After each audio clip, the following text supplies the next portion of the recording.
Okay, well, it's the county jail for Wicklow from 1702 up to 1924, so it covered a lot of periods to do with rebellion and revolution throughout that period. Okay. It also took in people from the surrounding counties, so down into Wexford, where you had the likes of Vinegar Hill and things like that happening. We got some of the prisoners that would have been taken from that. It was run by some pretty crooked individuals. They were far worse than the prisoners themselves. There was one jailer here that would charge for your food, for your light if you wanted a candle to light up the cell, straw to lie on, anything that you were going to get, he'd make you pay for it. You had to pay to leave the building when your sentence was over. If you couldn't pay, you stayed in the cells. Jesus.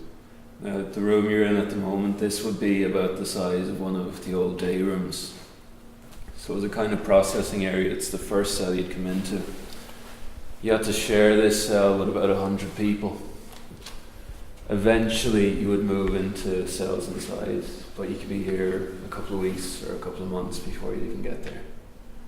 You'd share it, men, women and children all together, all ages, all manner of crime, so crime would take place in the cells as well.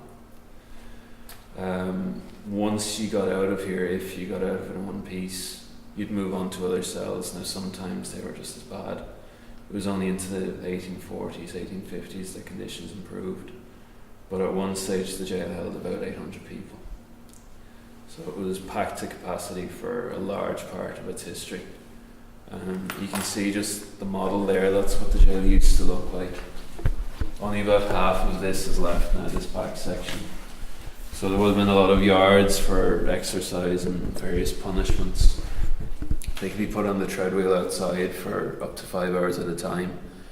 48 steps a minute, just constantly making the wheel turn.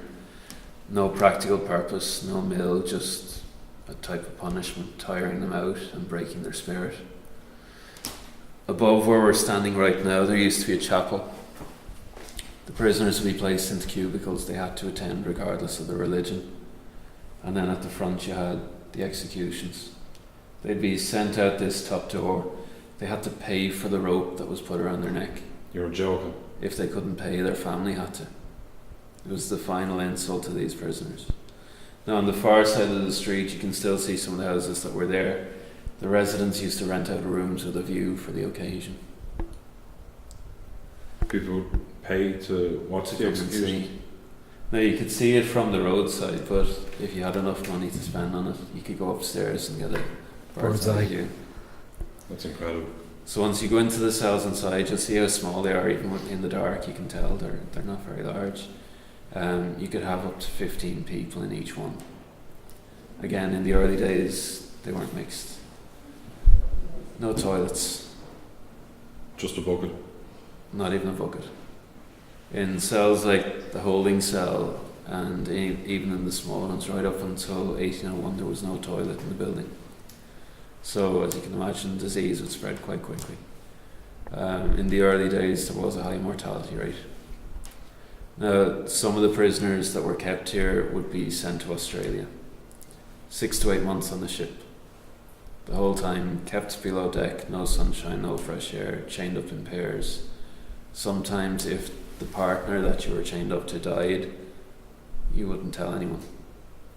You get the extra ration of food for a few weeks. It would take about 3 weeks for any bodies to be discovered because the smell below deck was already so bad.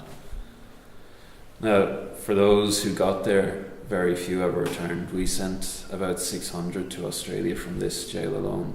6 came back, 4 reoffended, and they were sent out again. The jail closed in 1924. By that stage it was a Free State prison. We had a couple of political prisoners here. We held the Erskine Childers Senior, that would be the father of Erskine Childers that became president. He was known as a writer, a diplomat, a very well educated man. He was part of the Foreign Service in England. But when he was brought here he stayed for a few hours, then he was sent on to Dublin for execution. The final 3 prisoners, they used to wave out the top windows to the girl who used to go to school the next morning. She was living across the road. She's 97 now. She came in a couple of years ago and told us all about it. She remembers their faces as they used to wave out to her. So it's a place where there's actually history still alive. You can actually contact people who know what was going on here. So that's most of the history, most you need to know. And I'm sure you'll find out some more as you go through the building. Some of them might even talk to you. Thanks, yeah. A bit of luck. Hopefully. So you can stop shaking now.